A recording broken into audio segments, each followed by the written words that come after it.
Hello दोस्तों, नमस्कार है आपका सुनो कहानियाँ में। और आज हम सुनेंगे घड़ी की सुइयाँ शीर्षक कहानी। तो चलिए शुरू करते हैं अपनी आज की ये कहानी। लेकिन अगर आप पहली बार आए हैं चैनल पर तो चैनल को सब्सक्राइब करें, और अगर वीडियो आपको पसंद आए तो वीडियो को लाइक करें और शेयर करना ना भूलें। चलिए शुरू करते हैं अपनी आज की कहानी। रामू अपने छोटे से कमरे में गहरी नींद में सोया हुआ था। कमरे के शांत वातावरण में केवल घड़ी की टिक टिक टिक टिक की आवाज़ गूंज रही थी। टेबल पर रखी घड़ी की बड़ी सुई जैसे ही छोटी से आकर मिली, उसने पूछा, अरे कैसी हो छोटी? छोटी ने कहा, ठीक हूँ बहन, तुम कैसी हो? मैं तो चलते चलते तंग आ गई हूँ।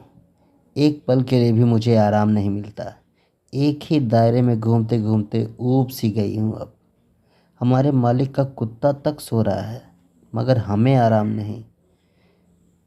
तुम ठीक कहती हो बहन। इस घर के सारे लोग सो रहे हैं, लेकिन हम लोगों को कोई आराम कभी नहीं मिलता है। और सुबह सबको उठाने का काम भी हम ही को देकर रखा है। जब तक हम सुबह अलार्म ना बजाएंगी तब तक कोई यहाँ उठेगा भी नहीं। क्या फ़ायदा ऐसी ज़िंदगी से? ऐसी ज़िंदगी से तो हम तंग आ गए हैं। दोनों सुइयों ने निश्चय किया कि क्यों ना हम चलना बंद कर दें।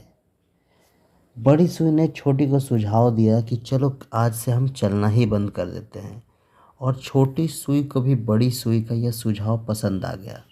दोनों चुपचाप जहाँ की तहाँ ठहर गईं। सुबह जब नींद खुली मालिक की तो कमरे में धूप देखकर वह चौंक उठा। टेबल पर रखी घड़ी की ओर देखा तो उसमें अभी तक 2 ही बज रहे थे। वो घबरा कर बोला, ओह, आज तो इस घड़ी ने मुझे धोखा दे दिया। कितनी देर हो गई उठने में। अब कैसे मेरी पढ़ाई पूरी होगी, कैसे मेरा काम पूरा होगा? घड़ी को कोसता हुआ कुछ ही देर में वह अपने कमरे से चला गया। उसे इस तरह बड़बड़ाता और गुस्से के कारण कमरे से बाहर जाता देख दोनों सुइयों को बहुत मज़ा आया। छोटी ने कहा, आज पता चलेगा बच्चों को कि हमारा क्या महत्व है। उसी तरह जब घर के दादाजी आए तो उन्होंने देखा कि घड़ी बंद है, तो वो घड़ी को उठाकर घड़ी साज के पास यानी घड़ी के बनाने वाले मैकेनिक के पास ले गए। घड़ी साज ने उसे खोलकर अंदर बारीकी से निरीक्षण किया, लेकिन उसे कुछ समझ में नहीं आया। और कुछ देर तक घड़ी को सही करने के प्रयास के बाद वो बोला, श्रीमान, इस घड़ी में खराबी तो कोई नज़र नहीं आ रही। शायद यह बहुत पुरानी हो गई है। अब आप इसे आराम करने दीजिए। मालिक उसे वापस ले आए और उन्होंने उसे उठाकर और कबाड़ के बक्से में डाल दिया। फिर उन्होंने बक्से को बंद कर दिया और बाहर आ गए।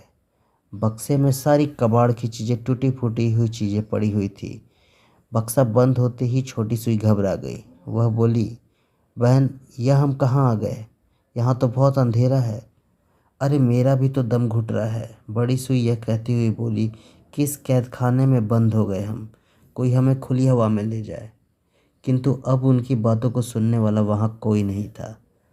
अब दोनों को वह समय याद आ रहा था जब वो खुली हवादार कमरे में टेबल पर बिछे मेज पोस्ट के ऊपर शान से इतराया करती थी।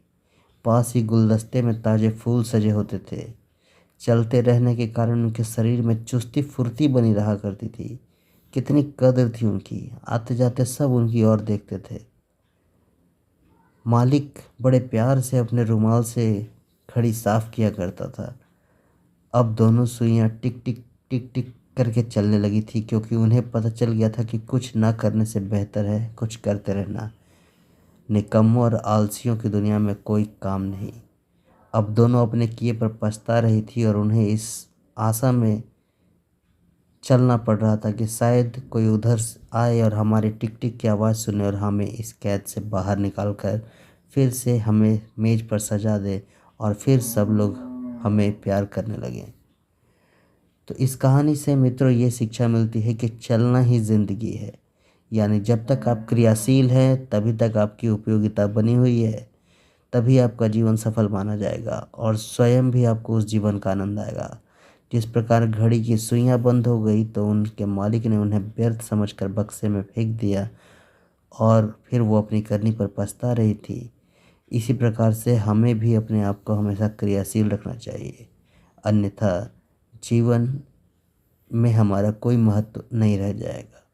तो उम्मीद है आपको ये कहानी पसंद आई होगी। अगर कहानी पसंद आई तो वीडियो को लाइक करके शेयर करें और चैनल को सब्सक्राइब करना ना भूलें। जय हिंद, जय भारत।